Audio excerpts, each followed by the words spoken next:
Hey friends, welcome back. We're going to continue in our series on praying with confidence.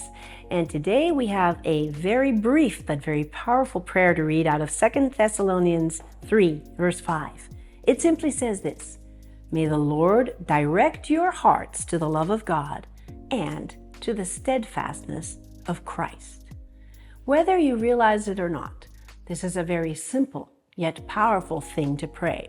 There's an interesting connection between the love of God and the steadfastness of Christ, because we see how love actually fuels steadfastness, and it allows us to emulate who Christ was.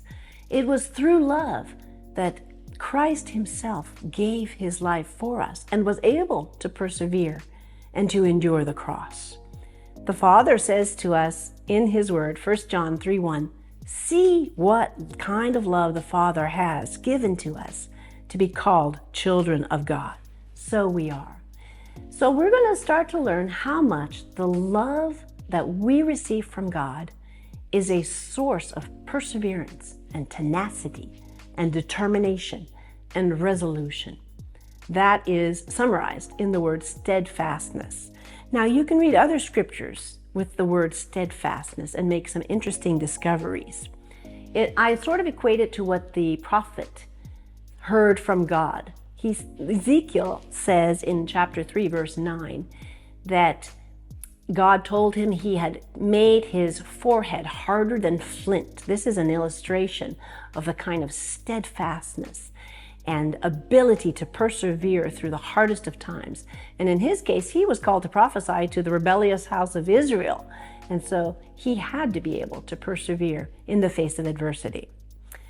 I noticed also in the New Testament that Paul frequently commended the Christians for their steadfastness. And it seems as though even in those biblical times, they needed steadfastness and perseverance as much as we do today.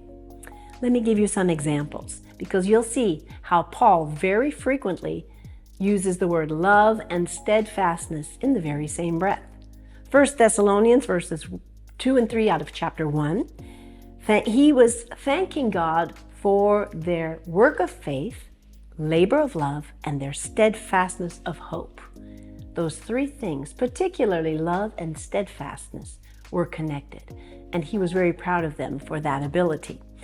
And then again, in 2 Thessalonians chapter 1, verse 4, Paul is saying that he was boasting about the Thessalonians because of their faith in all the persecutions and afflictions, as well as their steadfastness.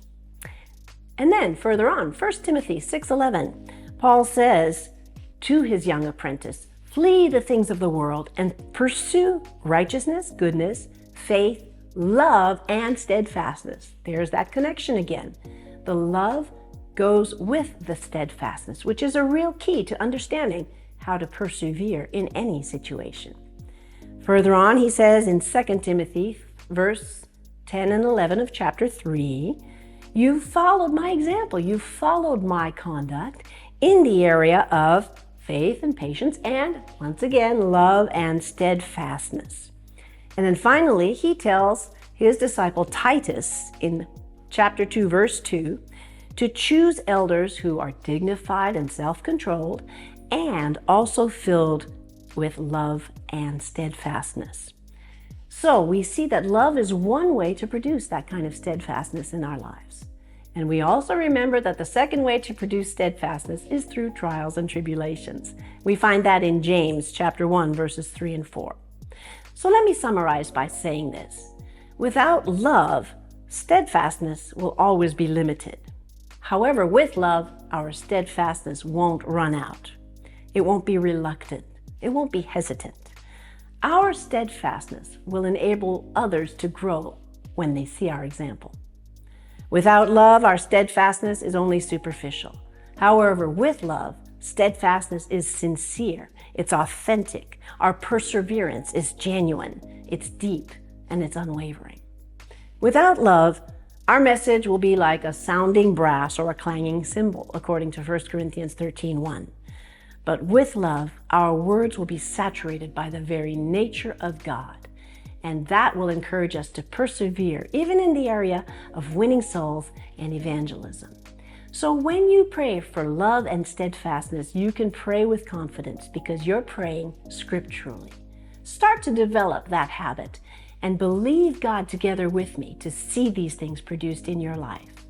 On that note, I'll see you next week.